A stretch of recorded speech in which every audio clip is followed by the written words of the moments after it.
शब्द विचार पढ़ने से पहले हमें यह जानना जरूरी है कि शब्द क्या होते हैं। वर्णों का वह समूह जिसका कोई ना कोई अर्थ निकलता है उसे हम शब्द कहते हैं। शब्दों का एक निश्चित अर्थ भी होता है। जैसे हमने लिखा दो जमा का जमना, तो हमारा हो गया दुकान। अगर हम इसी को लिखें जैसे ना प्लस का प्लस दू, तो इसका कोई भी अर्थ नहीं है। ना का दू, इसका कोई अर्थ नहीं है। जब हमने दू प्लस का प्लस ना लिखा तो दुकान, यानी कि दुकान एक सार्थक शब्द है। तो वर्णों का वह समूह जिसका कोई ना कोई अर्थ निकलता है उसको हम शब्द कहते हैं। शब्दों के भेद दो आधारों पर किए गए हैं, जैसे प्रयोग के आधार पर और अर्थ के आधार पर। तो अर्थ के आधार पर शब्द दो प्रकार के होते हैं, सार्थक शब्द और निरर्थक शब्द। तो दो प्रकार के होते हैं, सार्थक शब्द और निरर्थक शब्द।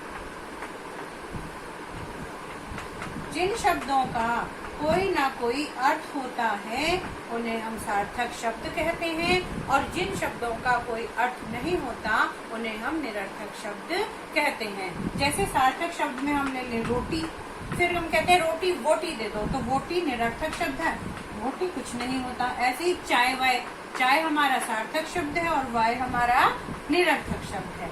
ठीक है, तो जिन शब्दों का अर्थ है होता है उन्हें हम सार्थक शब्द कहते हैं, और जिनका अर्थ नहीं होता उनको हम निरर्थक शब्द में काउंट करते हैं। प्रयोग के आधार पर भी शब्दों के दो भेद हैं, विकारी शब्द और अविकारी शब्द। तो सबसे पहले हम विकारी शब्द देखेंगे। जिन शब्दों के रूप में विकारी, तो शब्द के प्रकार, या हम प्रयोग के आधार पर पढ़ रहे हैं विकारी शब्द। विकार मतलब परिवर्तन, जिसमें परिवर्तन हो जाता है, बदलाव हो जाता है, उनको विकारी शब्द कहते हैं।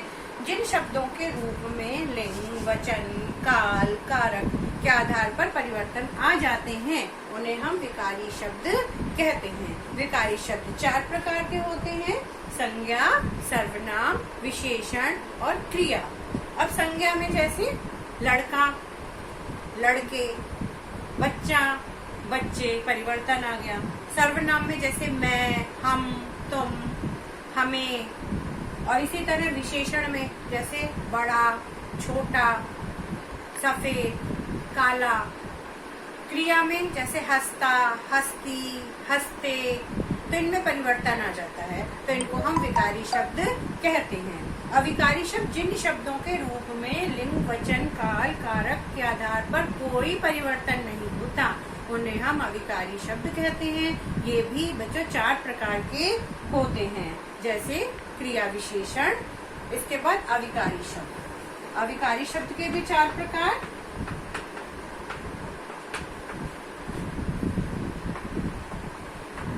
क्रिया विशेषण,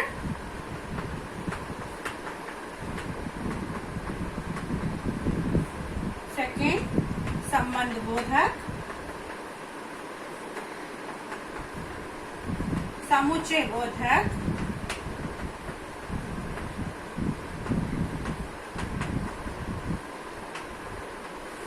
फोर्थ विस्मयादि बोधक।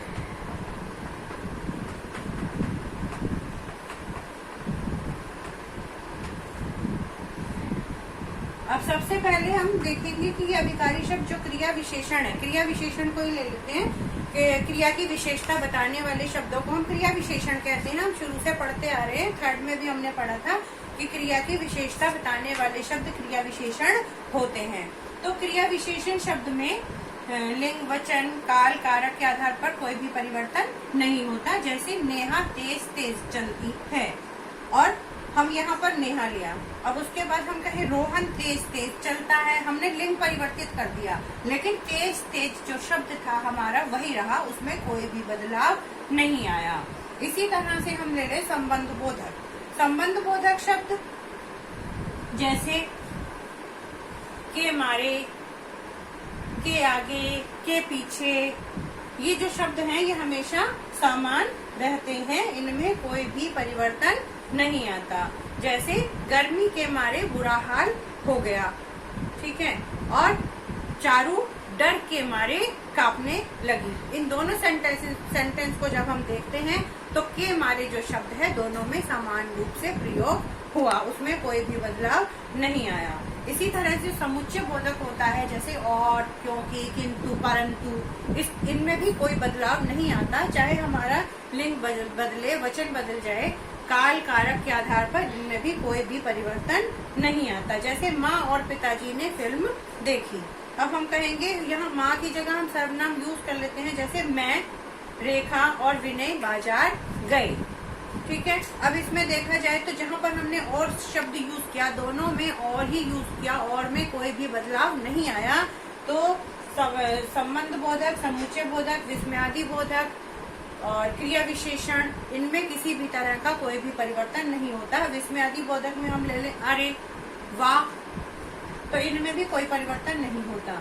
जैसे अरे माँ तुम कहाँ गई, अरे वे सब खेल रहे हैं, तो यहाँ पर भी हमने सर्वनाम प्रयोग कर लिया, लेकिन कोई भी चेंज नहीं आया।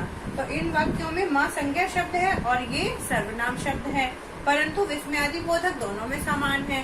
तो इस तरह से हम देखते हैं कि अविकारी शब्दों में कोई भी परिवर्तन नहीं होता, और जबकि विकारी शब्दों का रूप लिंग, वचन, काल, कारक के आधार पर परिवर्तित हो जाता है। Thank you.